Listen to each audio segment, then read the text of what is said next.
This bulletin proudly brought to you in association with Alex Campbell's Menswear.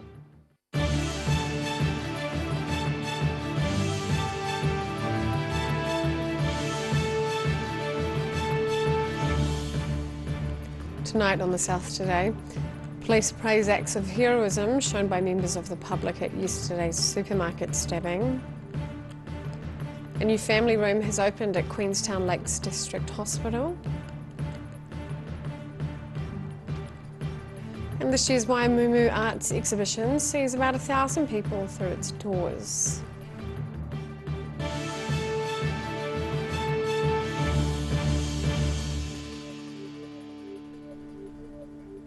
Kia ora, good evening, I'm Sophie Morris. Tonight we follow on from last night's breaking story about a stabbing at a Dunedin supermarket which left 4 people seriously injured. The man allegedly behind the horrific attack was a frequent customer whose behaviour has been described as flipping out on previous occasions. This was a fast-moving and extremely traumatic event for every person in the supermarket.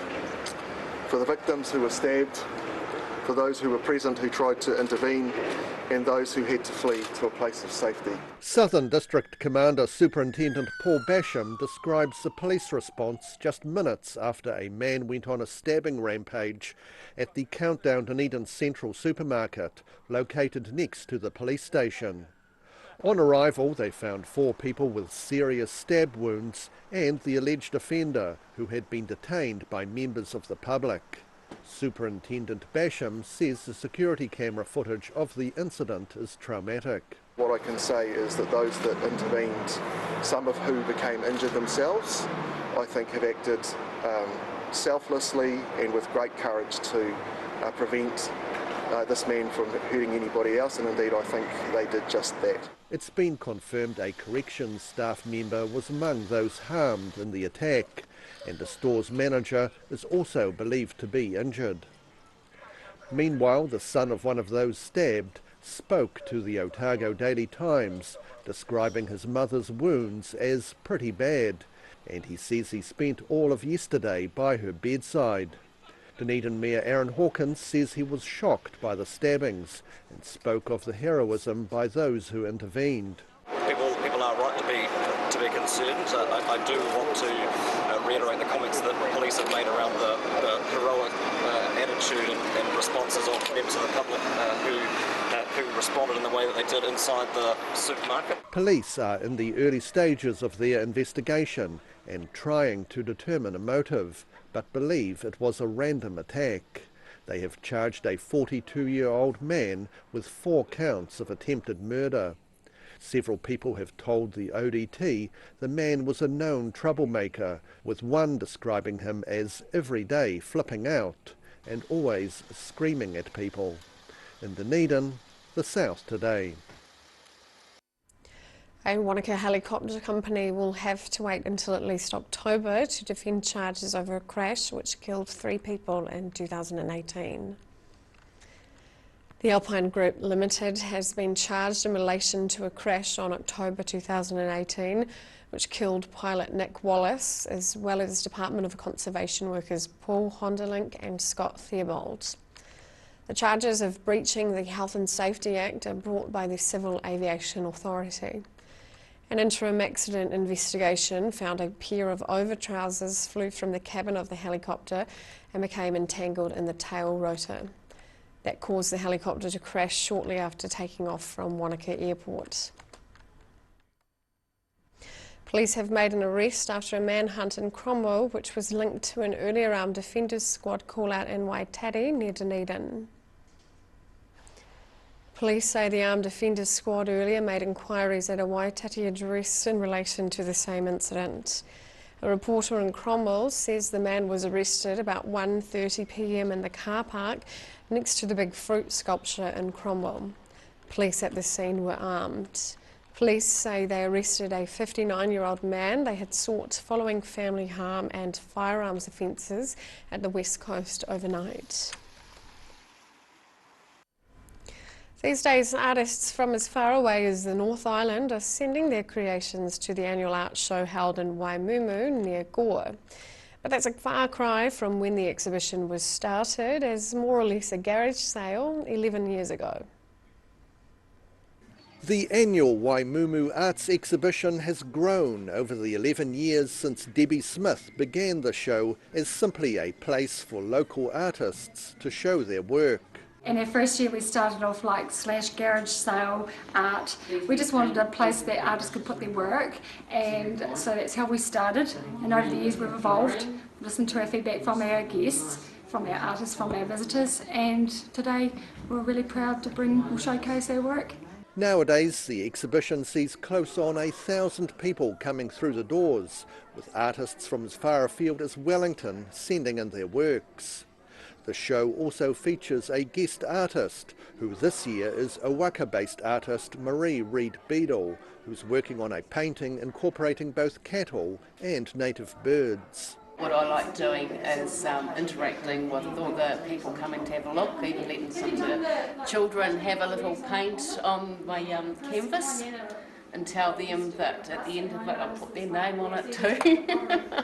Because they did it as well. It takes volunteers about 2 weeks to set up the show, but Smith says the results are worth it. The highlights of the exhibition for me is seeing the response from our visitors, seeing the response from our artists. I mean, to see a red sticker on your work is pretty amazing, but just for them to appreciate that their work is just as good as anybody else's, and the feedback. Seeing somebody walk out with a smile on their face and they've had a really positive experience when they've come through the door. It's great. The exhibition runs at the Waimumu Te Tapua Hall until Wednesday afternoon. In Waimumu, the South Today. Still to come on the South Today, off-road bikers take to the tracks in Cromwell, and a former Highlander works on a special restoration project in Dunedin.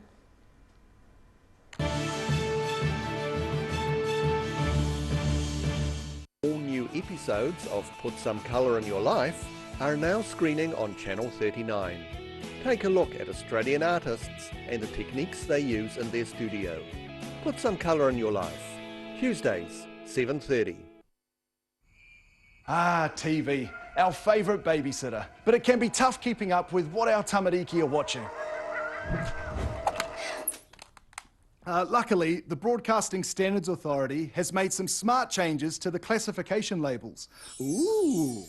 Plus changes to the time of day certain rated shows will air, and awesome new parental lock features, meaning your babysitter's job is safe. Find out more at safeviewing.co.nz.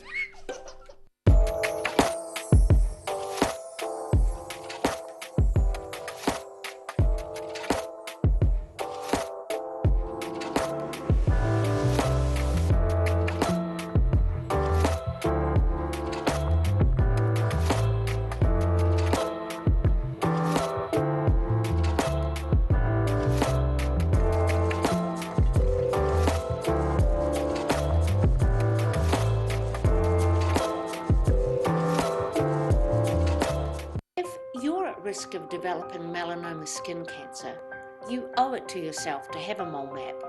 Mole map is coming to your area. Phone today to make an appointment. It could save your life.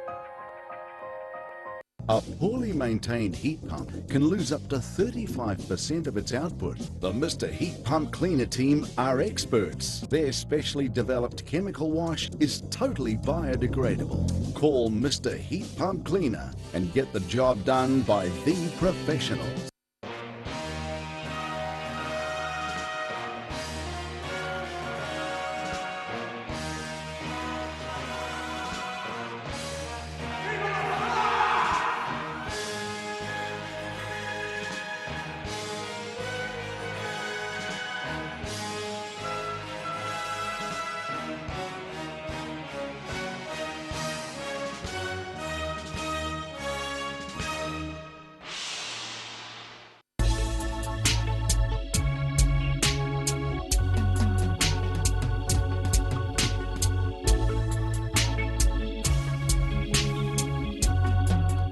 What have you got? Okay.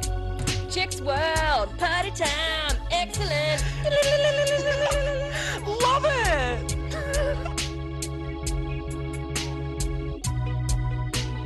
Chicks World. Chicks World.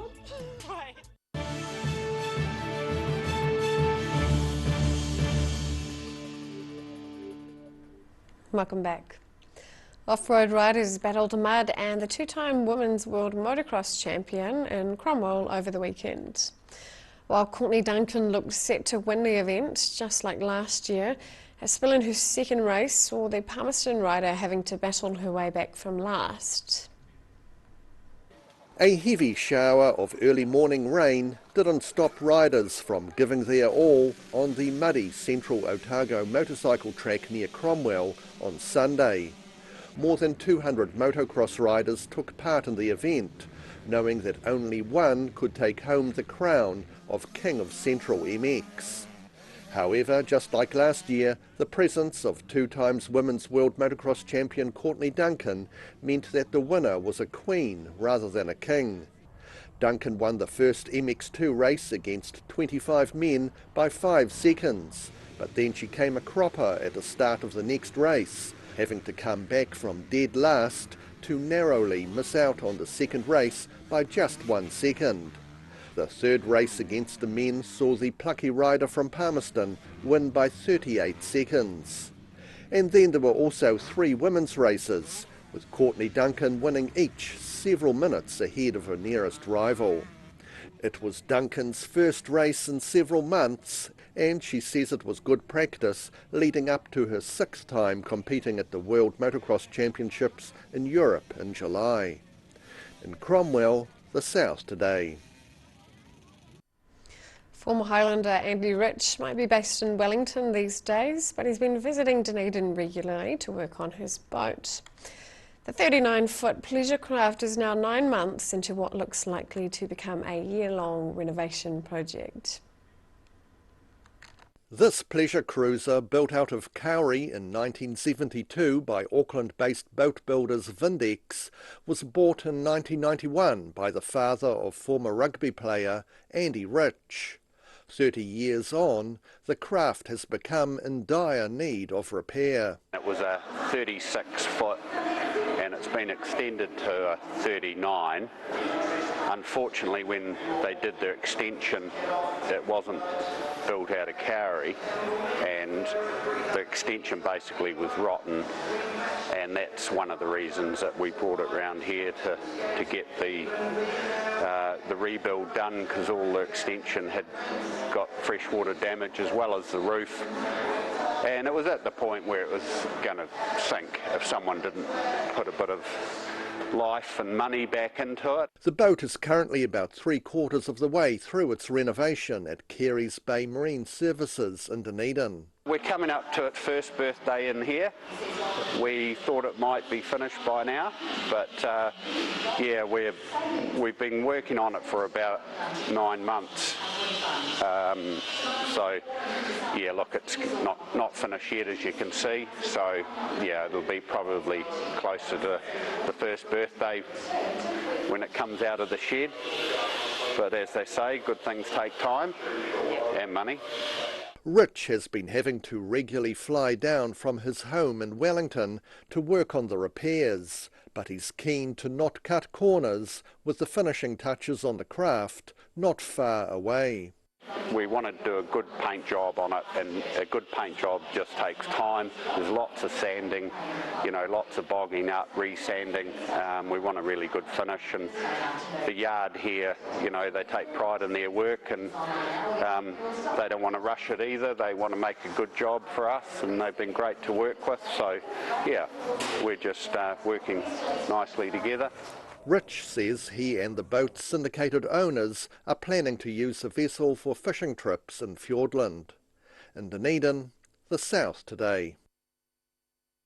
After the break on the South Today, the government announces changes to MIQ spaces for skilled and critical workers, and we check out the weather.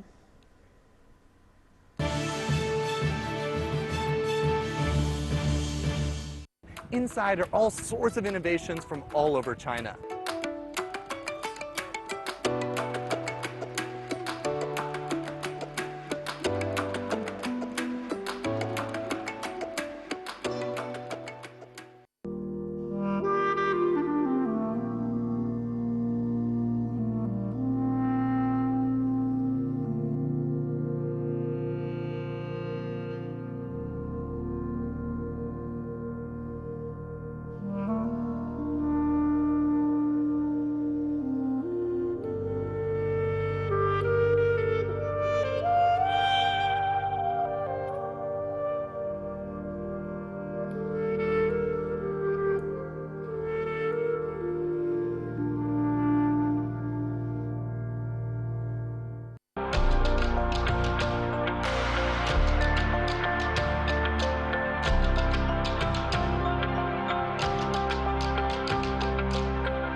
A poorly maintained heat pump can lose up to 35% of its output. The Mr. Heat Pump Cleaner team are experts. Their specially developed chemical wash is totally biodegradable. Call Mr. Heat Pump Cleaner and get the job done by the professionals. If you're at risk of developing melanoma skin cancer, you owe it to yourself to have a mole map.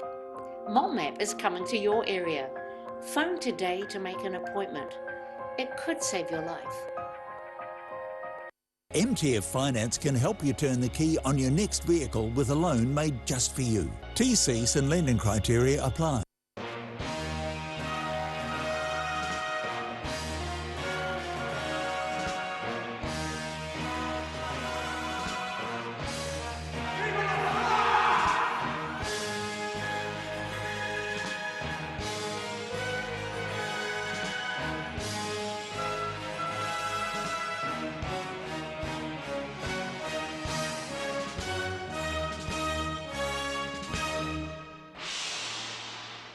All new episodes of Put Some Colour in Your Life are now screening on Channel 39. Take a look at Australian artists and the techniques they use in their studio. Put Some Colour in Your Life, Tuesdays, 7:30.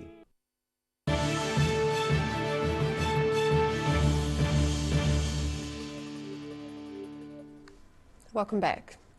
The Queenstown Lakes District Hospital has a brand new whānau room which the hospital says can comfortably accommodate people for a couple of days.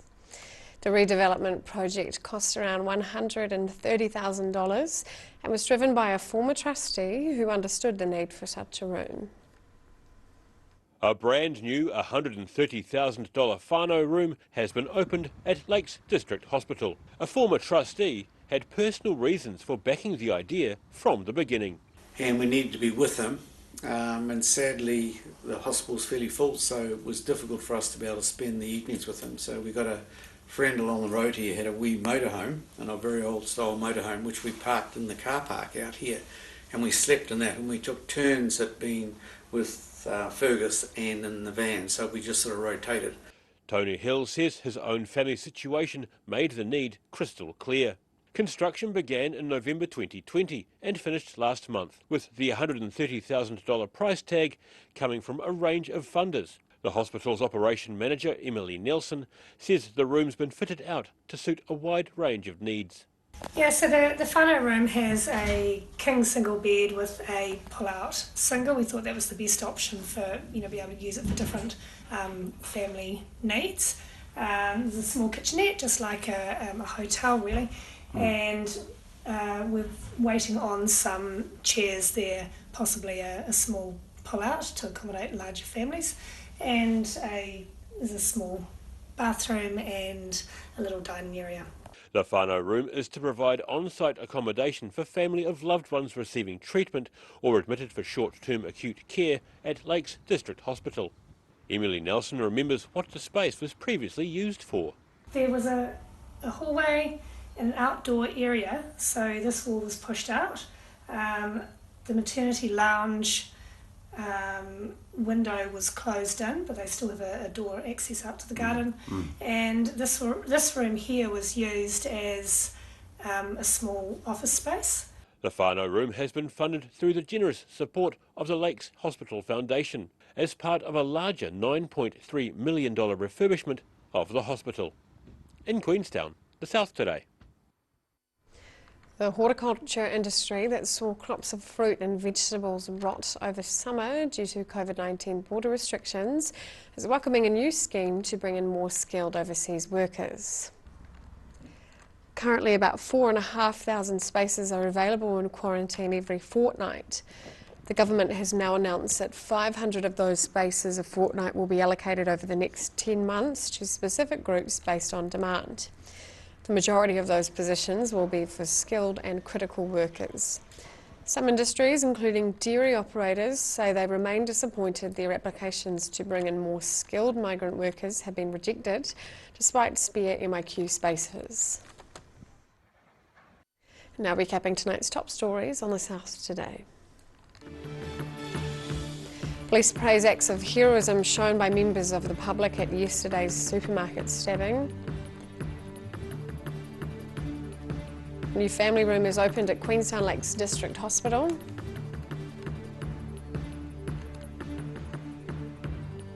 And this year's Waimumu Arts exhibition sees about 1,000 people through its doors.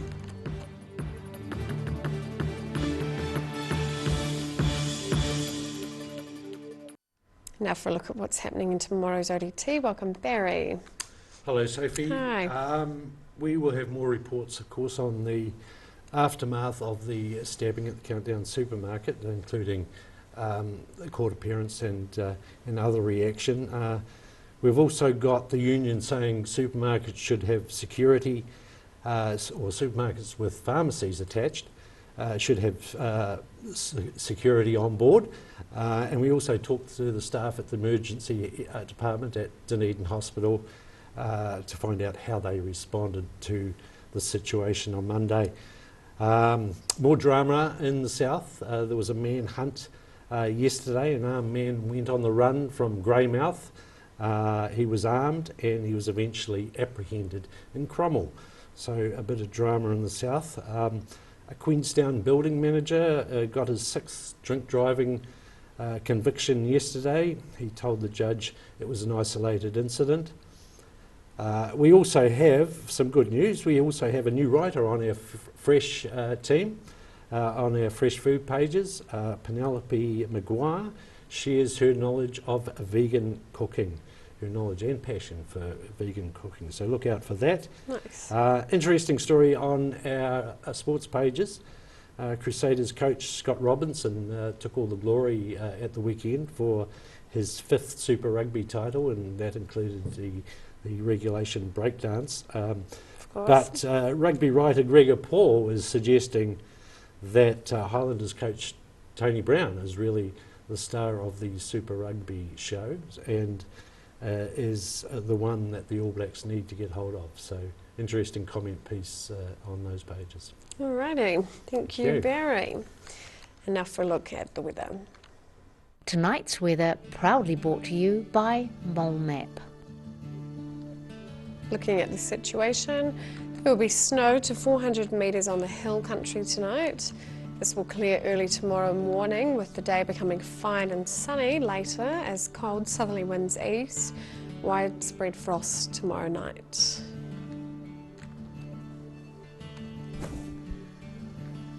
Starting off at the northwest of the South Island, mostly sunny in Greymouth with 14 degrees, while Westport can expect showers and 12. To the northeast, rain for the area with 12 degrees in Nelson and 11 in Blenheim.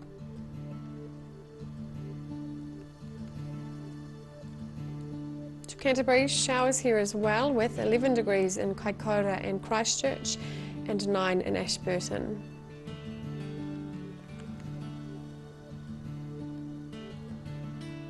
Looking at the southern towns, the Catlins can expect light southerlies becoming fine and 9 degrees, while Balclutha, Lumsden and Gore can expect 10 degrees.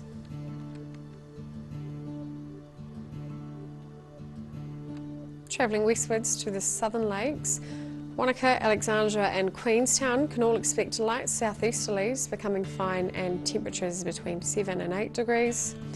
Te Anau should see southerlies dying out and mostly fine conditions with 10 degrees.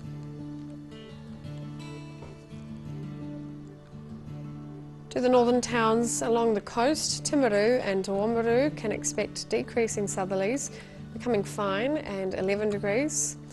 Inland, Twizel and Omarama are in for light southeasterlies becoming fine and 9.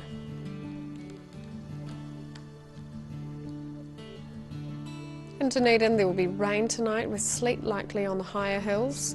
Strong gusty southerly winds and very cold temperatures with an overnight low of 5. Early showers will clear tomorrow and become fine and sunny during the morning with very cold southwesterlies decreasing. Frosty tomorrow night, a high of 10 and a low of -2. Thursday should be fine and sunny, rather cold with light northeasterly winds developing, a high of 13 and a low of 2.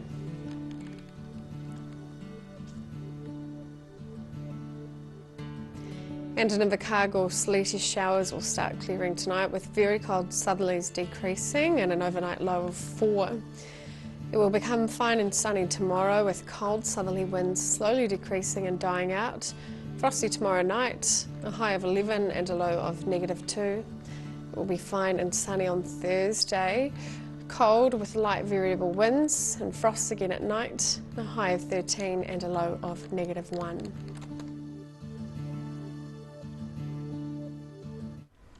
That's all for our news this Tuesday. For the latest news from the southern region, head online to odt.co.nz or follow Channel 39 on Facebook and YouTube. Thanks for joining us. Ka kite anō.